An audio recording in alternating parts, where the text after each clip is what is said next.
जय जोहार, जय ज्योति। मैं आकर्ष और आप देख रहे हैं MN TV।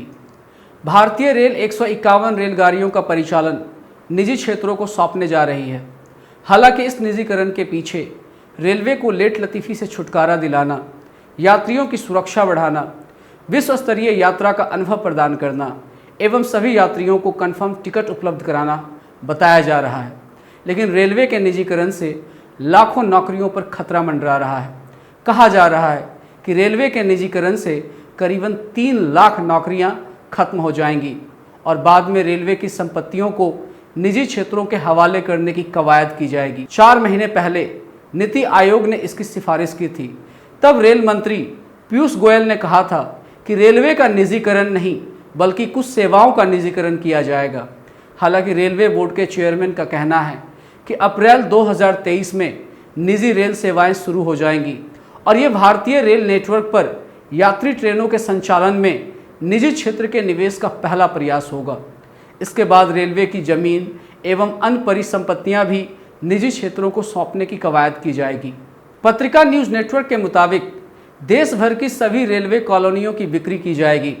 देश भर में रेलवे के 70 रेल मंडल हैं, जिसमें रेल कर्मचारियों के लिए बनी कॉलोनियों की भूमि है, जिसका नवनिर्माण के नाम पर बिक्री के आदेश जारी हो गए हैं।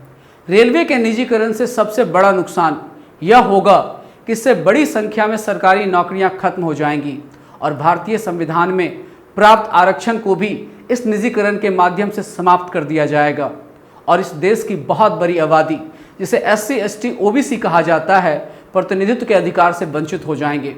खास बात यह है कि भारतीय रेल सहित सभी पब्लिक सेक्टर कंपनियां जनता के टैक्स के पैसे से निर्मित की जाती हैं और इनके निजीकरण के लिए ट्रेड यूनियनों की सिफारिश लेना अनिवार्य होता है। एक तरफ इंटक, C2, हिंद मजदूर संघ जैसे यूनियन निजीकरण को अंदरूनी रूप से समर्थन करते हैं, वहीं दूसरी तरफ मजदूरों, कामगारों को निजीकरण के खिलाफ सड़कों पर उतारने का काम किया जाता है। ये ट्रेड यूनियनों का दोहरा मापदंड है, जिसकी वजह से मजदूर दिशाहीन होते हैं।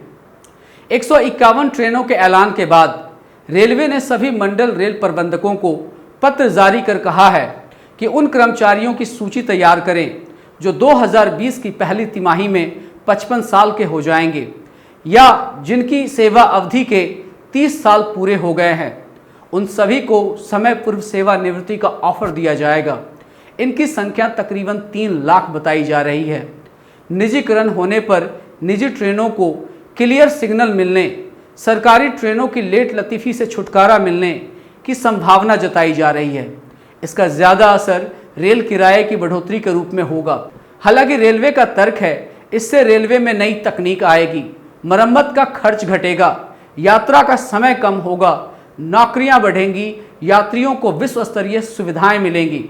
भारतीय रेल दुनिया के चौथे सबसे बड़े रेल नेटवर्क का प्रबंधन करता है।